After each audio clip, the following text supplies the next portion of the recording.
my love. There's Amanda Bacon. I always look forward to seeing you. You have such great energy, Amanda.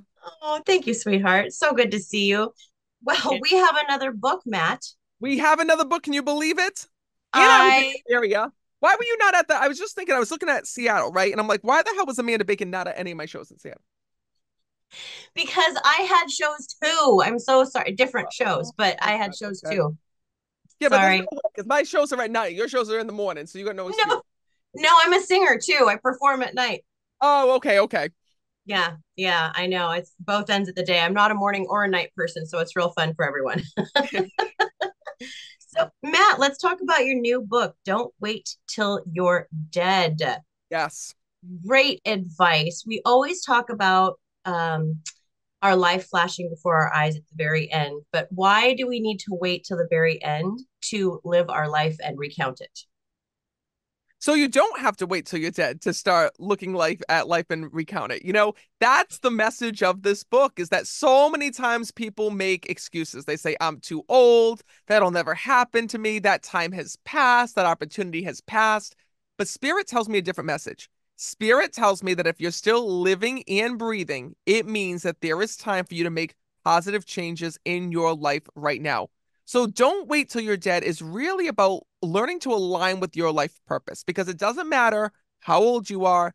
When you start moving towards the path of your life purpose, doors open. When you move away from it, doors close. So, what's the biggest advice that you have for people who are scared to even take that step to move forward or to like listen to what's going on? Well, the first thing I want to let people know is this is that the reason why we're afraid to make changes within our life is because we don't know what's going to happen within the future. We remain stuck because we're afraid and we become paralyzed by that fear. But I have a different message for you. And that is imagine if you could time travel into the future. Imagine if you could look into the future and know, okay, if I make this choice right now, if I make this change right now, this is going to lead me to my soulmate. This is going to lead me to a job that I feel fulfilled in. This is going to lead me to this, and this. Well, you don't have to be a time traveler to get those answers because you already have a spirit guide that sees your future and is there to help you make those choices and changes. And it's not just your spirit guide, it's your guardian angel and loved one on the other side. Every single time that I do a reading as a medium, your loved ones come through with changes that you can make right now. And there's a reason for that. Your loved ones see tomorrow so much more clearly than we even see yesterday. And I'll tell you, Amanda, there was this woman that I was just recently reading for, and it was a really tough reading because her grandmother had passed away. Her grandmother was like her mother here in this world. And her grandmother came through with this really good advice for her granddaughter. Her granddaughter had just left a relationship and she was thinking about bringing this person back into her life. They were breaking up and getting back, breaking up and getting back. And this woman was so afraid of being alone that she was continuing to bring this person back into her life. And her grandmother said, you can't do it. If you want to have a family, if you want to have children, if you want to get married, this isn't the person for you. Your soulmate is still out there. And by you holding on to this person that you truly don't love, by you holding on to this person that truly doesn't love you and you don't love them just because you're afraid of being alone, you're blocking yourself from meeting your soulmate. Wow. I'm sure that that was hard for her to hear because it is truly a terrifying thought of being alone, right? Absolutely. I mean, so many people are afraid to be alone. So many people are afraid about their journey to the other side, right? They're afraid of, oh my God, what if I die alone? What if I leave this world without finding true love? And what they don't realize is that sometimes they rush into a relationship and they're actually blocking themselves. Your soulmate is out there, right? And what's so beautiful about your soulmate is that people think that you have to be young to meet your soulmate. I've seen as a medium that you could be married two times and your third husband be your soulmate. So we don't know what we don't know, and that's why it's so cool talking to the spirit world because they can see things that we don't. So if we don't have, I mean, I was not born with an ability that you have to be able to hear these things, be able to see these things. What can we do in our everyday life so that we can unblock that message that keeps trying to come through to us? So the first step is starting to look for signs. Signs are an unseen language between the living and the dead. and the signs are all around you. It could be that the signs come and show you when you're on the right track, when you're off track, and there's also signs that your loved ones will send you to show you that they're there. What I want you to know is this, is that you know a sign is real when it keeps repeating itself, repeating itself, repeating itself, and when it has a certain meaning. All right. For example, I'll tell you that there was this friend of mine who was going and he was getting bored within his job and he really felt like it was time to make a change. So, long story short, he had put an application in with this other company and he was really feeling strongly about this change. And he was searching for guidance. He's like, I don't know. I don't know if I'm doing the right thing where I'm working right now. People love me. He had a lot of friends at work. He was doing well in his job, but he just felt like there was something more for him. So he put this application in with this other company, and the application came back and it said that, it was accepted and he got, accepted into a follow-up interview. Well, anyway, he just had this like little nudge, that was just deep within him that was like warning him and he didn't know why. Well, anyway, long story short, he was walking the beach searching for answers and he came across this sign on the beach that said beware of octopus, as weird as it is, and it had like a big warning with a symbol of an octopus on it. And that was it was almost identical to the logo of the company that he had applied to. And right away, he knew that it was a spirit warning. He's like, what is this? So he didn't take the follow-up interview. He was like, he let it be dead in the water. And then after that, the pandemic happened and that company shut its doors. And luckily, he remained financially secure because he was in the company that, he stayed with. But had he had moved to this new company, he would have lost his job and been in a really tough situation. So spirit does send signs to warn us like that, and it's situational, but we have to keep our eyes open to it. So what can we do? What does this book tell us to do? What is inside this book that we need to read so that we can be on that path? So this book is filled with the biggest life lessons, the biggest regrets, everything that spirits have learned from the other side. And it's all about the life review. Because when we die, we go through this life review. We're able to see the moment that we're born to the moment that we die and everything in between. We're able to see what our life purpose is. And in the end of this book, we do our own life review. So the Oh, main purpose is to go through, learn the lessons from spirit, and then at the very end, go through your own life review and look back on your life before you die to realize what your purpose is and why your soul is here. do people ever say that they don't still feel like they have a purpose, that they can't figure out what their purpose is in this life? Sadly, there's many times when people come to me and they'll say, Matt, I just don't know what my life purpose is, or I don't know why I'm here. And Yeah. the thing is that spirit tells me that as long as you're living and breathing, you have a purpose. And sometimes it's not something that is easily seen, right? Like you might be a catalyst to somebody. You might be like, well, why is it that I keep getting screwed over? Why do I help all these people? Why is it that people come into my life and then they leave, right? And they move ahead in life and I don't. Well, that might be part of your life purpose. Not that you're meant to, be abused or be, brought through the mud, but it might be that you're a catalyst to other people. You're a teacher to other people. Sometimes what you don't think, like, for example, there was this woman who came to me and she's like, I felt like I needed to do something more within my life. I feel like there's a bigger picture for me. Well, what I saw was that one of her gifts within life was she was a teacher. And that, Mm. the people that were coming into her life, she was acting as a catalyst. And through her teachings and the way that she touched them within life, they would go off to do bigger things. And it all stems from her. So during our life review process, we see how we made an impact in this world. And you might think that you live a mundane life or that, you're not making a life purpose. Excuse me, that you're not making an impact on this world or that you have a life purpose. But at the end of your life, you'll realize the true big impact that you've had, even though you thought that your footsteps were small. So really, I mean, I feel like we need to just kind of walk through this life very open. And I think we get very closed because of what we see in the media, what's going on in the world. We all get scared. The sky is falling, everything's awful. Um, Yeah. it's super cheery out there. How can we remain open and yet guarded to protect ourselves?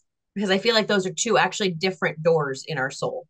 Absolutely. I mean, most people, they want to do exactly that. most people want to be guarded, right? Guarded is when you had a really tough past relationship or a tough past experience in life that you want to warn yourself or make sure that that never happens to you again.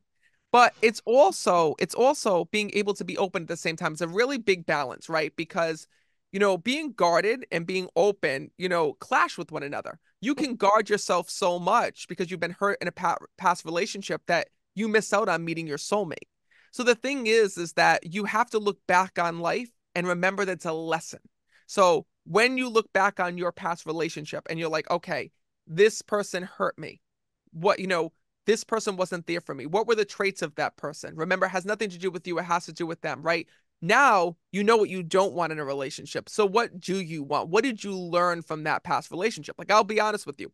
I was in a relationship before meeting my wife, Alexa, and I can tell you that I truly just didn't love this person the way that I should have. And what was so beautiful is that this relationship before meeting my wife taught me so much. Because if I were to meet my wife first, I probably would have I probably would have taken advantage. I probably wouldn't have understood, that type of love because it would have came too easy, right? So it Yeah. wasn't until I actually met my wife that I realized, oh my God, this is really what love was. Those past relationships couldn't compare to what I have now. So I think that really it's about looking back and understanding that, as you move through life, we go through certain things to set us up for the future. I always tell people look for somebody with the matching set of luggage that you have because we all have that delightful baggage that comes with us from relationship to relationship. And we just kind of need to find someone with very similar, like I have polka dots and he has stripes, and honestly, they work together kind of a situation. Absolutely. And you know what's so cool is that heaven doesn't care about the 99 reasons why it won't work. They only care about the one reason that it does. So you might be looking at life and being like, but this isn't going to work. There's not, and this is what we do as humans. There's 99 reasons why something won't work. I'm too old. I've been married 3 times. I already have my kids. This happened, that happened, the other thing, right? We make excuses. But what's so cool is that heaven sees the one reason that does. And I'm living proof of that, right? When I first started, coming out as a medium, back 15 years ago when I was 18 years old, God, my it's amazing. friends, my family, all the people who loved and cared about me said, that's not going to work. No one's going to take him serious. That's not going to do anything. That's not going to be this, right? And, what was so beautiful is I received that same message from Spirit. Spirit told me, don't worry about the naysayers. Don't worry about the 99 reasons why it won't work. Focus on the one reason why it will. And that's how I'm here with you right now on iHeartRadio. That is beautifully said. Has there been a moment where you have felt a disconnect from spirit where you're like, am I still on the right track? And everything just kind of felt blocked. Because I feel like with how you have to talk with so many people and you have so much coming at you all the time that I would be one to just be like, everyone needs to get out of my everyone needs to get out of my head right now. Do you ever have those times where you feel disconnected yourself? There are times, listen, when we're here on living a human life, you will feel disconnected at times, right? I'm not going to lie to you. You will. And there are psychics and mediums that come to me that go through grief. That faith Great. is always going to be tested. It's something that we go through as humans, right? Where our faith is going to be tested. There are going to be times when we question if we're on the right path, if we're doing the right thing. We're human, it happens. But what's so beautiful is that heaven will always reinforce us by giving us little hints about the future and showing us that, listen, even when you think the sky is falling, it's not. Regroup. There's a bigger plan. My father passed away in 2020 very unexpectedly. And a couple of years ago, I was just praying, I want to hear his voice again. I wish I could hear his voice again. I wish I could hear his voice again. And I found a folder on my phone that I didn't know existed. And somehow I had saved a voicemail from him from years prior. And it didn't even say his phone number or anything. It was just an audio message. And so I hit it. And it was dad, hey, honey, just wanted to call and say hi, tell you I love you. And I'm just like, okay, that's incredible. That's incredible. It's amazing the signs that our loved ones use to reach us and the signs Yeah, that they use to show us that they're there. I mean, the one thing that I want you to know is that they hear you, right? And that's yeah, validation of that. The fact that you asked your dad, Dad, I just want to hear your voice, and you found that voice message from him, it's his way of showing you, hey, I heard, and yeah. this is what you need, so I'm going to give it to you. That's what the message from souls are. They give us what we need to heal and to move forward within life. Has there recently, I mean, you and I talked about some great ratings that you've had before. In your last round of shows, was there one that just went kind of sideways? Because I know you've had those before. Has there been an updated kind of sideways, but it all kind of worked out situation? I mean, there's always readings, right? Where you expect it to go one way and it goes a completely different way, right? But the Yeah. funny part is that that's life, right? For example, there was this one woman that I was reading for, and her husband was coming through, but come to find out, it wasn't the husband that she wanted to hear from. She had been married 3 times, and she wanted a different husband to come through. But the funny part is that when it comes to the afterlife and the other side, right? It's the souls that have the messages for you. And she was okay at the end. What really was her question is she had 3 husbands that had passed away, and she wanted to know, what husband she was going to end up with in heaven. And the reason why it didn't go the way as planned is that I wasn't able to give her that answer. I'm like, honey, I'm like, I'm not Jerry Springer. I can't pick, what husband you're going to make it with on the other side. That's something that you go through during your life review when you pass on. I'm like, but the good news is that they all made it to heaven. Oh, I love it. Don't wait till you're dead. Spirit's advice from the afterlife. Matt, I truly enjoy chatting with you. I just adore you. Same here, same here. I was so excited to be on with you this morning, and I want to thank you so much for having me on your show. It is my esteemed pleasure, and I can't wait to chat with you again when you have another collection of nuggets for us. Beautiful. Thank you so much, Amanda. Take care of yourself, my friend. Give your family big love for me. Oh, thank you. Thank you. I'll see you in Seattle. All right, sounds good. Bye, honey.